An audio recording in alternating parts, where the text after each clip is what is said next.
Hello, my name is Javier Ceballos, and today's day is July 30, 2023. The class is Biology 240, Anatomy and Physiology. Today we're going to talk about some glands.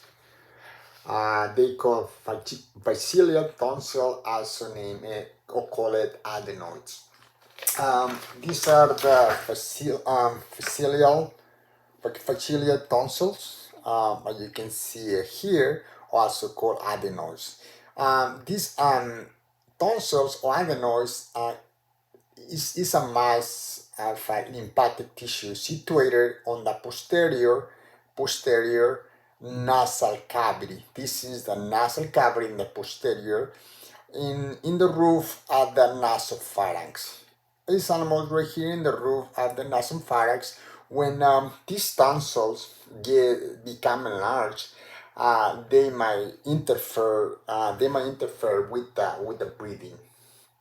So the structure at these tonsils or adenoids refers to a collection lymphoid tissue between the mucosa at the root at the nasopharynx.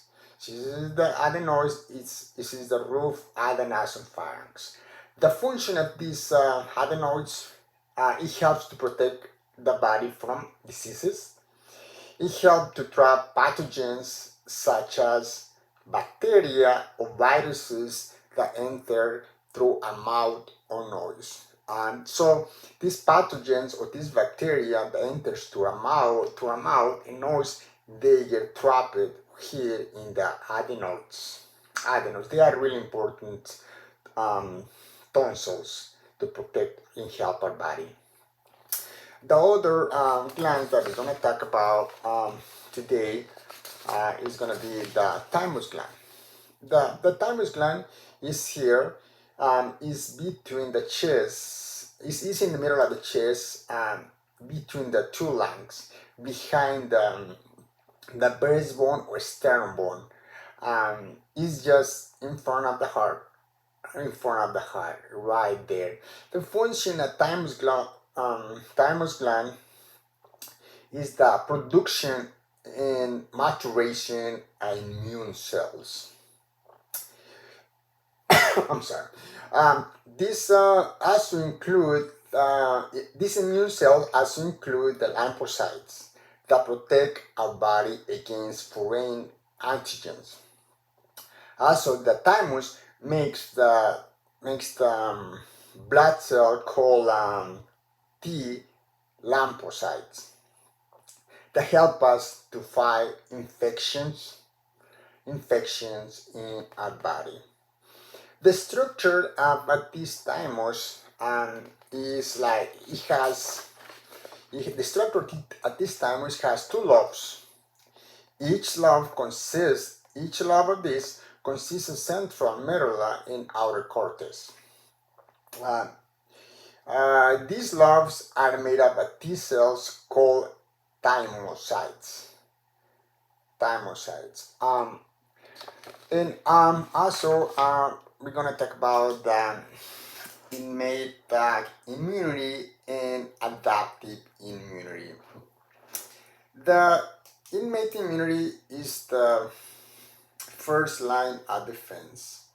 The first line of defense meaning it protects us, our body, from pathogens that enter into our body.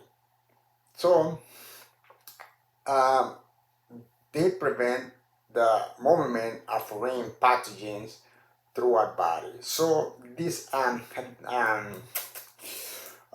innate immunity is the first defense which protects our body. It doesn't let any pathogens come in our body. The adaptive immunity, let's say, is the second line of defense. Let's say, for example, if some pathogens get into our body, the adaptive immunity destroy those pathogens.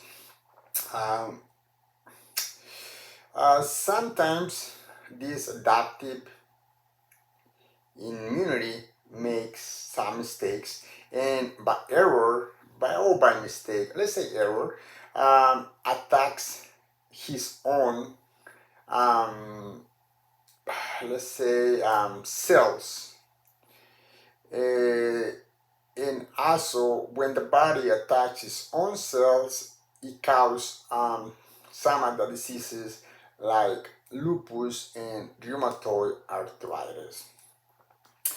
As I said, innate immunity is the first defense to protect a body from pathogens or bacteria that come into our body. Adaptive immunity is usually built up when your body is exposed to diseases or viruses or pathogens, or it gets immune, it gets stronger because the virus is inside. And also adaptive immunity um, gets stronger when it has vaccine inside our body. I'm going to provide some examples of passive immunity and active immunity. The passive immunity, it comes through via colostrum to a newborn or via breast milk. The antibodies usually come from the breast milk transmitted through the through the mother. Also, some antibodies they come through the placenta. So those three examples are passive immunity. So it's like natural passive immunity.